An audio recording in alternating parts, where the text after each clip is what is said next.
шумном сердце Москвы, где небоскребы пронзают небо, а улицы гудят от суеты, жил Дмитрий Волков, мужчина, чья жизнь казалась идеальной картинкой успеха. Ему было 42 года, и он руководил процветающей компанией по разработке IT-программ, штаб-квартира которой возвышалась в деловом районе. Высокий, с легкой сединой на висках и всегда в безупречном костюме, Дмитрий был известен своей харизмой и репутацией успешного предпринимателя. Его дни заполняли встречи с инвесторами, презентации и редкие вечера в элитных ресторанах. Но за этой блестящей оболочкой таилась трещина, стыд за свою жену, Анну. Анна Волкова, 40-летняя женщина с мягкими каштановыми волосами и теплыми карими глазами, была полной противоположностью миру Дмитрия.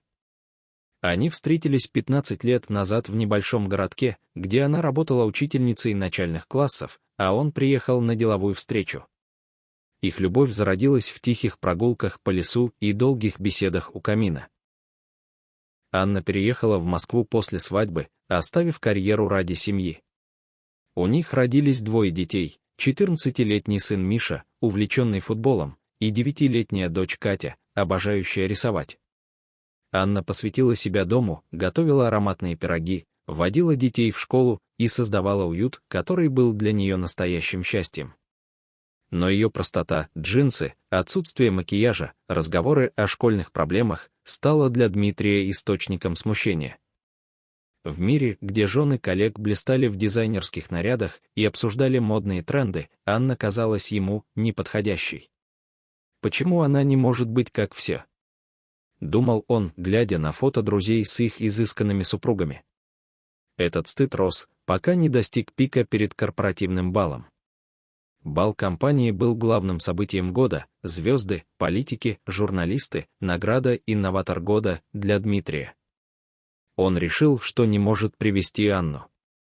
«Она не впишется», — сказал он себе, избегая ее взгляда, когда она готовила ужин.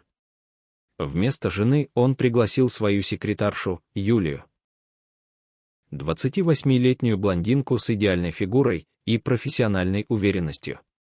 Юлия была его правой рукой, организовывала расписание, готовила документы и всегда выглядела безупречно. Это деловой ход, оправдывался Дмитрий, но в глубине души знал, что это предательство. Юлия же видела в этом шанс. Она давно питала к боссу симпатию, надеясь на повышение или что-то большее. «С удовольствием, Дмитрий Александрович», — ответила она с улыбкой. Анна узнала о бале от подруги, увидев анонс в соцсетях. Дмитрий с секретаршей. «А ты где?» — спросила подруга. Анна сжала телефон, скрывая боль. «Наверное, забыл», — ответила она, но вечером, пока дети спали, написала письмо: «Дима, я знаю, что ты стыдишься меня. Я не блещу, но люблю тебя и семью. Если это не устраивает, уходи. Точка». Она оставила письмо на столе и легла спать, чувствуя, как слезы жгут глаза. Утро было тяжелым. Дмитрий нашел письмо и замер. «Стыжусь?» «Нет, просто она не поймет», — подумал он, спрятав его в карман. Он забрал Юлию, одетую в ослепительное красное платье, и они отправились на бал. Зал отеля Four Seasons сиял, шампанское, оркестр, гости в роскошных нарядах. Дмитрий вошел с Юлией, и шепотки разлетелись: кто она? Где его жена? Он улыбался, принимая комплименты, но внутри чувствовал пустоту. Юлия блистала, поддерживая разговоры о бизнесе, но Дмитрий вспоминал Анну, сидящую дома с детьми. Церемония началась. Ведущий объявил. Награду «Инноватор года» получает Дмитрий Волков. Аплодисменты гремели. Дмитрий поднялся на сцену, взял микрофон. «Дорогие коллеги, этот успех — заслуга моей команды». Но его взгляд упал на вход. Там стояла Анна, в простом черном платье, с легким макияжем и собранными волосами. Она узнала о бале от подруги и решила увидеть правду.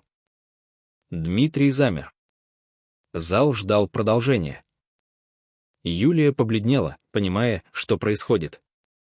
Дмитрий сделал глубокий вдох и изменил речь, но самый важный вклад сделала моя жена, Анна. Я хочу признаться, я привел сюда секретаршу, потому что стыдился Анны.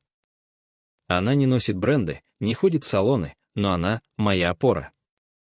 Она вырастила наших детей, поддерживала меня в кризисы, когда компания едва выживала. Сегодня я понял, что был дураком.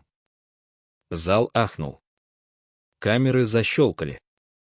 Юлия вышла, ее лицо пылало от унижения. Анна стояла, слезы текли по щекам. Дмитрий спустился, взял Анну за руку. «Прости, Аня.